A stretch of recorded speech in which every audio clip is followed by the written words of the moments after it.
Assalamualaikum warahmatullahi wabarakatuh. Alhamdulillahirabbil alamin. Allahumma shalli ala sayyidina Muhammadin wa ala alihi wa ashabihi ajma'in. Pada kesempatan yang berbahagia, saya akan mencoba membacakan satu kisah menarik di dalam kitab Anisul Mu'minin karya Syekh Saffat Sa'adullah Al-Mukhtar.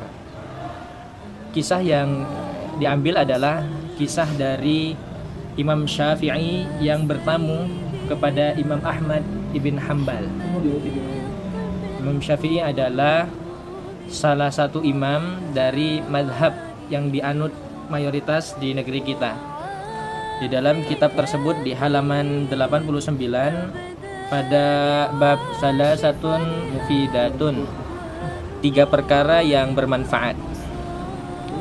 Annal imama Asy-Syafi'i radhiyallahu anhu zaral imam Ahmad bin Hanbal zata yaumin. Suatu hari Imam Syafi'i berkunjung kepada Imam Ahmad bin Hanbal fi darihi, di rumahnya. Wa ba'dama tanawala ta'amal asya, setelah mereka makan malam, sama seperti sahur. Sahur itu adalah waktunya, suhur itu adalah makan di waktu sahur. Isya itu waktunya, asya itu adalah makan di waktu isya. Sawiyatan, bersama-sama. Jadi Imam Syafi'i sama Imam Ahmad ibn Hanbal makan bersama-sama. Namal imamu asy-Syafi'i fi ghurfatihi. Kemudian Imam Syafi'i tidur di kamarnya Imam Ahmad ibn Hanbal. Wa fis sabah, besoknya paginya, qalat bintul Imam Ahmad li abiha. Anaknya Imam Ahmad, anak ceweknya itu ngomong kepada bapaknya, ya abtah, wahai bapak, ahadha huwa Syafi'iyyu alladhi kunta tuhaddithuni anhu. Apakah ini Imam Syafi'i yang selalu engkau ceritakan kepadaku tentang keistimewaannya, kehebatannya, yang seperti kita ketahui adalah Imam Ahmad ibn Hanbal salah satu murid dari Imam Syafi'i. Kemudian qala laha na'am, ya ibnati. Kemudian ayahnya menjawab, iya wahai putriku, ini adalah Imam Syafi'i yang selalu aku ceritakan kepadamu. Qalat lahu, kemudian putrinya tersebut kembali berkata kepada ayahnya, laqad lahattu alaihi salasata umurin. Saya menemukan 3 kejanggalan, 3 keanehan yang saya perhatikan.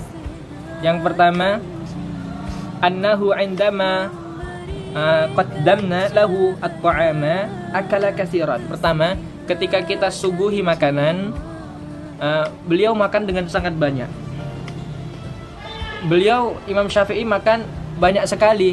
Padahal yang kita ketahui bukan karena Imam Syafi'i jarang makan, bukan karena Imam Syafi'i kemudian memanfaatkan keadaan, tapi kita juga mengetahui bahwasanya Imam Syafi'i tersebut di dalam kitab Hilyatul Auliya dijelaskan, kana Syafi'iyyu, adapun Imam Syafi'i tersebut askhon nasi, adalah orang yang sakho, orang yang dermawan.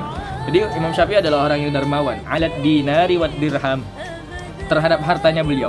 Beliau adalah orang yang dermawan dengan hartanya beliau, wat ta'am, dan juga dengan makanan. Beliau senang berbagi berupa harta juga makanan.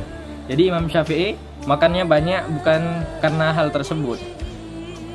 Kenapa Imam Syafi'i seperti itu nanti dijelaskan di kitab ini. Kemudian itu yang pertama. Kemudian wa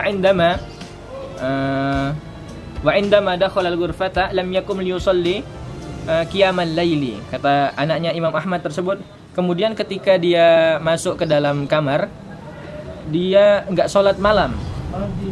Dia tidak sholat malam. Ini putrinya Imam Ahmad ibn Hanbal ini merasa, wah, ini adalah seorang imam kok enggak sholat malam. Kemudian yang ketiga, wa indama shalla binal fajra, ketika Imam Syafi'i sholat subuh bersama-sama dengan kita, shalla min ghairi ayyatawadda. Kok Imam Syafi'i enggak ngambil wudu?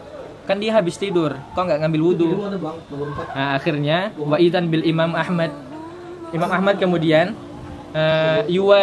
yuwajihul Imam Asy-Syafi'iyya bil mulahadhatis salasi. Kemudian Imam Ahmad bin Hambal bertanya langsung kepada Imam Syafi'i tentang kejanggalan-kejanggalan yang tadi baru saja diutarakan oleh anaknya tersebut. Kemudian wa idzan bisy-Syafi'i yaruddu ala al-Imam Ahmad. Kemudian Imam Syafi'i menjawab pertanyaan-pertanyaan dari Imam Ahmad tersebut. Fa yaqulu lahu, kemudian dijawab, ya Ahmad, wahai Imam Ahmad, laqad akaltu katsiran li'annani a'lamu anna ta'amaka min halalin. Saya sengaja makan banyak karena saya yakin dan saya tahu bahwa makanan yang kamu suguhkan, makanan darimu adalah makanan yang sudah pasti halal. Wa annaka karimun, dan saya pun tahu bahwa engkau adalah orang yang mulia, orang yang pemurah. Kemudian wa ta'amul karimi dawaun, dan ketahuilah bahwa makanan dari orang-orang yang mulia, makanan dari orang-orang yang dermawan, yang sudah pasti kehalalannya adalah obat. Wa ta'amul bakhili daun, sedangkan makanan dari orang-orang yang pelit, orang-orang yang bakhil adalah penyakit. Wa ma akaltu li asba, dan aku makan bukan karena aku pengen kenyang, bukan karena Imam Syafi'i pengen memanfaatkan keadaan, mentang-mentang di rumah orang disuguhin makanan terus dimakan dengan lahap banyak, dihabiskan. Enggak, tadi sudah kita ketahui bahwa di dalam kitab Hilyatul Auliya Imam Syafi'i itu adalah orang yang dermawan. Wa inna ma akaltu li atadawi bi ta'amika ya Ahmad. Akan tetapi saya memanfaatkan hal tersebut karena saya tahu Anda mulia, karena saya tahu makananmu makanan halal. Saya manfaatkan kesempatan tersebut, saya makan sebanyak-banyaknya untuk mengobati hatiku. Karena makanan orang-orang yang mulia dan sudah pasti halal adalah obat. Nah, itu yang pertama. Kemudian yang kedua, wa amma innani lam akum al-laila fali annani 'indama wada'tu ra'si li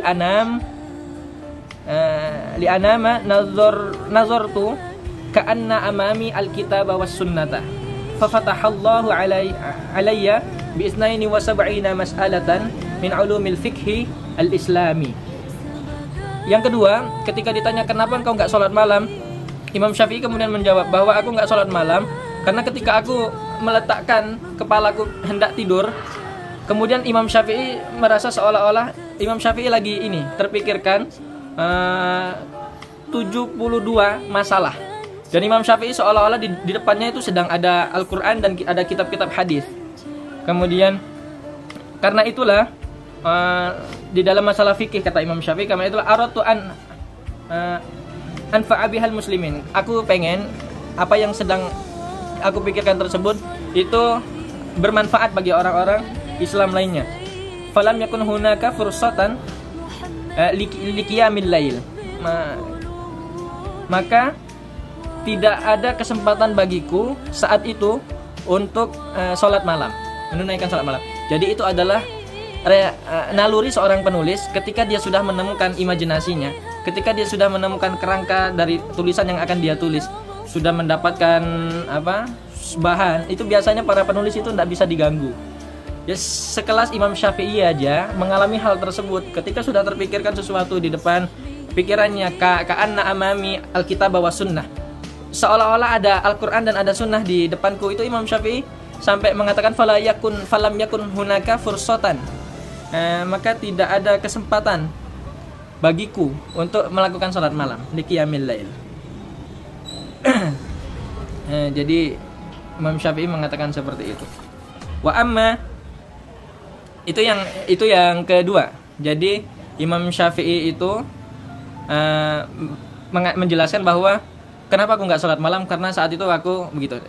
Kita bisa merasakan kalau kita lagi nulis sesuatu, kalau kita lagi fokus terhadap sesuatu, biasanya itu maunya fokus banget. Dan kita biasanya meninggalkan hal tersebut karena sesuatu yang memang kebutuhan dan memang sifatnya wajib, seperti sholat wajib. Atau kita biasanya makan biar kita nggak pusing segala macam, karena akan banyak sesuatu yang kita tulis. Kemudian wa amma innani shallaitu bikumul fajra bighairi wudu'in. Kok kamu sholat subuhnya nggak pakai wudu? Kemudian Imam Syafi'i mengatakan fa wallahi, demi Allah, ma namat aini hatta ujaddidul wudu, aku itu nggak tidur. Aku itu semalam itu nggak tidur. Jadi Imam Syafi'i itu, mungkin Imam Syafi'i ya berbaringnya ke arah yang berlawanan, sehingga putrinya Imam Ahmad atau Imam Ahmadnya itu nggak tahu kalau Imam Syafi'i ternyata nggak tidur. Imam Syafi'i dalam satu malam itu berhasil menuntaskan 72 masalah fikih. Laqad bakitu tulal laili yaqzanan. Aku selama satu malam itu dalam keadaan sadar, terjaga. Fasallaitu bikumul fajra biwudu'il isya. Maka saya sholat subuh dengan wudunya sholat isya. Jadi Imam Syafi'i saat itu menjaga wudunya. Nah, itu adalah penjelasan-penjelasan dari Imam Syafi'i. Yang kita tahu adalah seorang yang sangat terkenal kecerdasannya. Kemudian ini Imam Syafi'i sudah memberikan, ada lagi beberapa ibarat yang terkait dengan dengan hal tersebut, seperti dari seorang Imam Al-Mu'afa bin Imran itu pernah ditanya oleh salah seorang Imam Mu'afa bin Imran. Ini adalah salah satu ulama terdahulu. Ya Aba Imran, wahai Aba Imran, ayyuhuma ahabbu ilaika, akumu usallil laila kullahu au aktub al-haditha. Wahai Aba Imran, mana yang lebih engkau sukai? Aku sholat seluruh malam, beribadah seluruh malam penuh, atau aku menulis satu hadis. Dan kemudian Imam Mu'afa bin Imran menjawab, faqala hadisun taktubuhu ahabbu ilayya min qiyamika min awwalil laili ila akhirih. Aku lebih menyukai satu hadis yang engkau tulis daripada engkau beribadah penuh sepanjang malam, dari awal malam sampai akhir malam. Itu dari Imam Mu'afa bin Imran. Kemudian ada lagi dari sahabat Rasulullah sallallahu alaihi wasallam, yakni Abu Dar, mengatakan, li an taghdua fata'allam ayatan min kitabillah khairun laka min an tusalli mi'ata rak'ah wa li an taghdua fata'allama baban minal ilm umila bihi aw lam yu'mal khairun min an tusalliya alfa rak'ah. Seandainya kamu pergi untuk mempelajari satu ayat dari kitab Allah Subhanahu wa taala, itu lebih baik darimu daripada engkau sholat 100 rakaat. Dan engkau pergi untuk mempelajari satu bab ilmu saja, itu lebih baik bagimu. Umila bihi aw lam yu'mal. Engkau mempelajari hal tersebut, engkau amalkan atau tidak engkau amalkan, itu lebih baik darimu daripada engkau sholat 1000 rakaat. Itu dari Abu Dar, sahabat Rasulullah sallallahu alaihi wasallam. Atau Sayyiduna Abu Bakar As-Siddiq itu pun pernah mengatakan bahwa li an u'riba ayatan minal Qur'an ahabbu ilayya min an ahfadhu ayatan. Saya lebih senang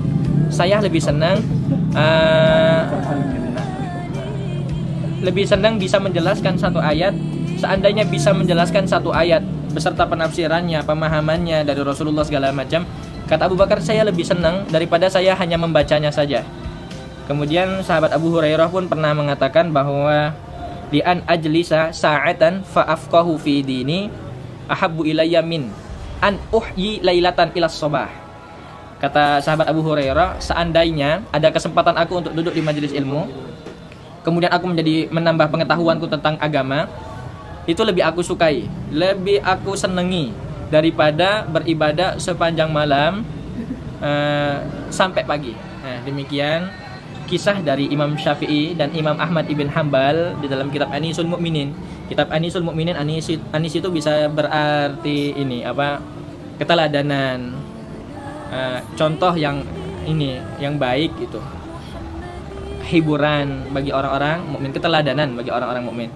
Mudah-mudahan kita bisa mengambil teladan-teladan dari orang-orang hebat tersebut, dan kita bisa mengamalkannya, menarik hikmahnya, dan membuat kita lebih taat, lebih dekat lagi kepada Allah Subhanahu wa taala. Amin ya rabbal alamin. Assalamualaikum warahmatullahi wabarakatuh.